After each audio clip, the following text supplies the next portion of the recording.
দর্শক, KTV news 24-এ আপনাদেরকে স্বাগত। এই মুহূর্তে আমি সুজয় মজুমদার যুক্ত আছি রাজধানীর খিলগাঁওয়ের তালতলা এলাকায়, যেখানে কিন্তু ঠিক কিছুক্ষণ আগেই আগুনে পুড়ে ভৎস হয়ে গেছে অনেক কিছু। ঠিক সেখানে কিন্তু বর্তমানে আমরা দেখতে পাচ্ছি এবং আপনাদেরকে দেখানোর চেষ্টা করছি, সেনাবাহিনী সহ আইন শৃঙ্খলা রক্ষাকারী বাহিনীর নিয়ন্ত্রণে নিরাপত্তার চাদরে এলাকাটিকে মুড়ে আগুন নেভানোর যে কার্যক্রম সেটি কিন্তু চলছে এবং চলমান আছে। আমরা কিন্তু দেখানোর চেষ্টা করছি আইন শৃঙ্খলা রক্ষাকারী বাহিনী, পুলিশের পাশাপাশি কাজ করছেন বাংলাদেশ সেনাবাহিনী এবং র্যাব। তারা কিন্তু পুলিশের পাশাপাশি এই আগুন শৃঙ্খলা রক্ষাকারী বাহিনীর সঙ্গে কাজ করছেন। দর্শক, বাংলাদেশ নৌবাহিনীর আগুন নিবারণ যে ইউনিট সেটাও কিন্তু আমরা দেখতে পাচ্ছি এবং আমরা কিন্তু দেখতে পাচ্ছি র্যাব সদস্যবৃন্দ সহ আইন শৃঙ্খলা রক্ষা বাহিনীর যে সেনাবাহিনী আছেন তাদেরকেও কিন্তু আমরা দেখতে পাচ্ছি, তারা কিন্তু আছেন এবং এই মুহূর্তে তারা কিন্তু রাজধানীর খিলগাঁওয়ের যে এলাকা ছিল, যেখানে আগুনের কার্যক্রম, আগুনের যে বিষয়টি ছিল সেটি কিন্তু নিয়ন্ত্রণে আনার পরে এখন সেনা নিরাপত্তায় মোড়া রয়েছেন খিলগাঁওয়ের তালতলা এলাকা থেকে। ফায়ার সার্ভিসের অনেকগুলা ইউনিট কিন্তু কাজ করে যাচ্ছেন। ফায়ার সার্ভিসের অনেকগুলা ইউনিটের কাজ করে তারা কিন্তু আগুন নিবারণ করতে সক্ষম হয়েছেন এবং আগুন নিবারণ করতে তারা কিন্তু এখানে এসেছেন। আমরা কিন্তু এখানে দেখতে পেরেছি এবং আপনাদেরকে দেখানোর চেষ্টা করছি। আগুন নিবারণের জন্য অনেকেই কিন্তু এখানে এসেছেন। যারা ভলেন্টিয়ার ছিলাম আমরা এখানে শুরু করেছিলাম তো।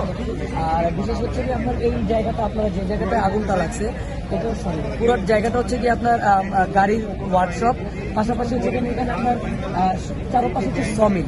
তো এইখানে প্রথম যখন আগুনটা লাগে, আমরা যখন দেখি প্রথম আগুনটা লাগে, আগুনটা মূলত ছড়ায় হচ্ছে একটা বিস্ফোরণের মাধ্যমে। এখানে প্রত্যেকটা মানে ওয়ার্কশপ হয়তো কোনো একটা গাড়ির বা কোনো একটা সিলিন্ডারের বিস্ফোরণের কারণে আগুনটা দ্রুত ছড়ায়। পাশাপাশি হচ্ছে ওইখান থেকে শুরু করে ম্যাক্সিমাম এখানে কেমিক্যাল বা আপনার এই গাড়ি পেইন্টিং বা এক্সেসরিজ যত কেমিক্যাল দাহ্য পদার্থ যেগুলো ছিল এগুলোর কারণে আগুনটা মূলত দ্রুত ছড়ায়। আর এই যে আপনার যে কাঠের যে দোকানগুলো আছে, এই সমিলগুলো, এই সমিলে আগুন লাগার কারণে আগুনটা খুব দ্রুত পুরো এই জায়গাটার মধ্যে আগুনটা ছড়ায় যায়। এটা হচ্ছে আমরা শুরু থেকে, আর এখানে আপনার যারা দেখতেছেন বেশিরভাগই আমরা ভলেন্টিয়ার, আমরা শুরু থেকে এখানে কাজ করতেছি। আর এই যে ফায়ার সার্ভিসের যেই সবাই একটা কথা বলছে যে ফায়ার সার্ভিস দেরি করে আসছে, এটার মূলত আমার যতটুকু ধারণা, আমি এই জায়গা থেকে যতটুকু আমি দেখছি যে এখানে উৎসুক যত জনতা, মানে যতটুকু সাধারণ যারা পাবলিক ছিল ম্যাক্সিমাম, এরা মানে এদের কোনো কাজ নাই, এরা সবাই এসে জায়গাটা ভিড় বাড়ায় ফেলছে। ভিড় বাড়ার কারণে এটা যেহেতু একটা মার্কেট এরিয়া, তালতলা মার্কেট আপনারা হয়তো অনেকেই জানেন, এই জায়গায় শুক্রবার দিন একটু ক্রাউডটা বেশি থাকে।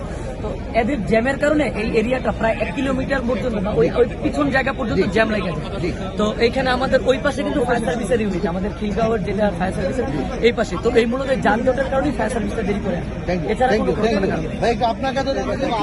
দর্শক, আপনারা কিন্তু দেখছিলেন এবং শুনছিলেন যারা স্বেচ্ছাসেবী আছেন তাদের বক্তব্য। তারা কিন্তু জানালেন খুব হঠাৎই একটি বিস্ফোরণের মতো আগুন লাগে এবং আগুন লাগার পর, আগুন নিভানোর পর যে কার্যক্রম সেটি অনুসারে পাশে নির্মিত যে দোকানপাটগুলো আছে সেগুলো কিন্তু আগুন নিভানোর সহযোগিতায় সেগুলোকে ভেঙে ফেলা হয় এবং সরিয়ে ফেলা হয়। পাশে যে গ্যারেজ ছিলেন তারাও কিন্তু ভুক্তভোগী, তাদের গ্যারেজে থাকা গাড়িগুলা কিন্তু আগুনে পুড়ে ছাই হয়ে যায়, সেটি কিন্তু জানাচ্ছিলেন এবং আপনাদেরকে কেটিভি নিউজ 24-এর ক্যামেরায় জানানোর চেষ্টা করছিলাম রাজধানীর খিলগাঁওয়ের তালতলার আগুন পরিস্থিতি।